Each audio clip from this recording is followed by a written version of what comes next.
Дваесетседумгодишен јорданец е уапсен во Будимпешта под сомнение дека ги украл податоците од банкарската картичка на Џони Деп и потрошил речиси половина милион фунти од неговата сметка.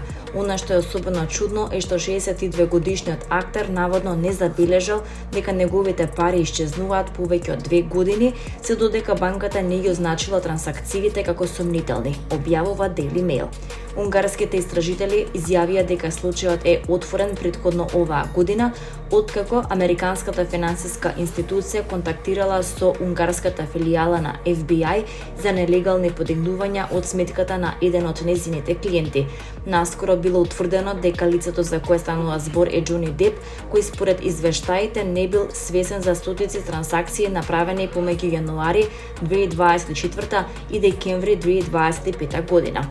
Истражителите во моментов истражуваат вкупно 308 трансакции во вредност од повеќе од 536.534 фунти или околу 619.500 евра.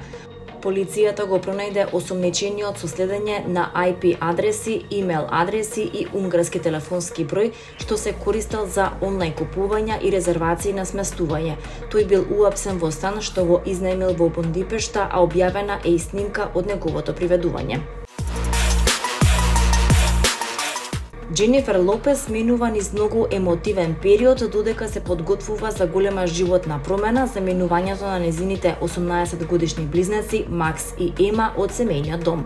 Пејачката и актерка не можеше да ги задржи солзите додека зборуваше за тоа дека нејзините деца наскоро ќе заминат на факултет и ќе се иселат од нивната вила вредна $18 милиони, пренесува Daily Mail. За време на гостувањето во емисијата на Џими Кимел, Лопес беше видно потресена додека зборуваше за периодот што следува. Кога водителот ја спомена матурата на близнаците и нивното заминување од домот, таа ни солзи рече: "Не зборувај за тоа, ќе почнам да плачам." Таа призна дека веќе 2 месеци е многу емотивна и дека сигурно ќе плаче и на свечината церемонија по повод нивното матурирање. Лопес откри дека Макс и Ема, кои посетувале различни средни училишта, ќе студираат и на различни факултети. "Сакам да бидат среќни, да одат таму каде што сакаат и да го прават тоа што го сакаат", изјави таа, додавајќи дека лично ќе им помогне при приселбата во студентските домови. Иако многумина очекуваат децата на славните личности да имаат поинаков живот, Лопес вели дека таа се труди да биде присутна во секој важен момент. На прашањето дали ќе оди со нив да купуваат работи за студентскиот дом, таа со насмевка одговори дека веќе имаат се што им е потребно. Пејачката откри дека се надева децата брзо да почувствуваат носталгија по домот. "Ќе ги спакуваме нивните соби и ќе ги однесат работите што им се потребни. Потоа ќе сватат дека студентските соби се многу мали. Ќе им недостига домот. Се надевам дека ќе посакаат брзо да се вратат", рече таа.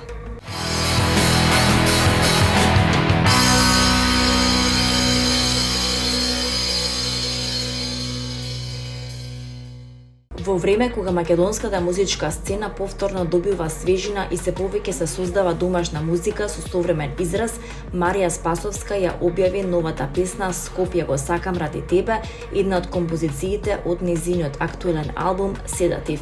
Автор на песната е самата Марија Спасовска, која ги потпишува музиката и текстот, додека аранжманот е дело на Николче Мицевски. Песната доби и видеозапис, продолжувајќи ја најавата што пејачката ја даде при промоцијата на албумот дека секоја песна од проектот ќе добие своја визуелна приказна. Во оваа песна навистина најмногу верувам и мислам дека е еден од главните адути на албумот. Сепак публиката е таа што на крајот го дава последниот збор и се надевам дека ќе почувствува емоцијата што ја носи "Скопје го сакам ради тебе", изјави Спасовска.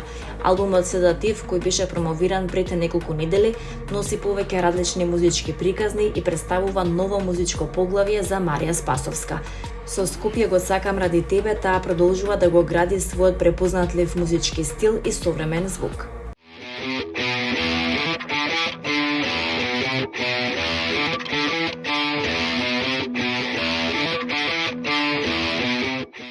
Во одлична атмосфера, исполнета со емоции, аплаузи и македонска песна, синоќа беа прогласени победниците на годинашното издание на фестивалот Folk Fest Валандово 2026.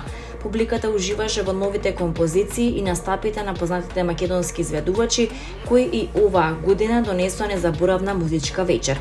Главната награда за најдобра песна ја освои композицијата Градче му е убаво во изведба на Христијан Божинов Кико. Песната ја освои публиката со својата емоција и силна македонска нота. Втората награда му припадна на хитот Солзи немам од Благица Калева, додека третото место го освои песната После се во изведба на Анета Љумаковска, Јане Динев и Анета Бенд.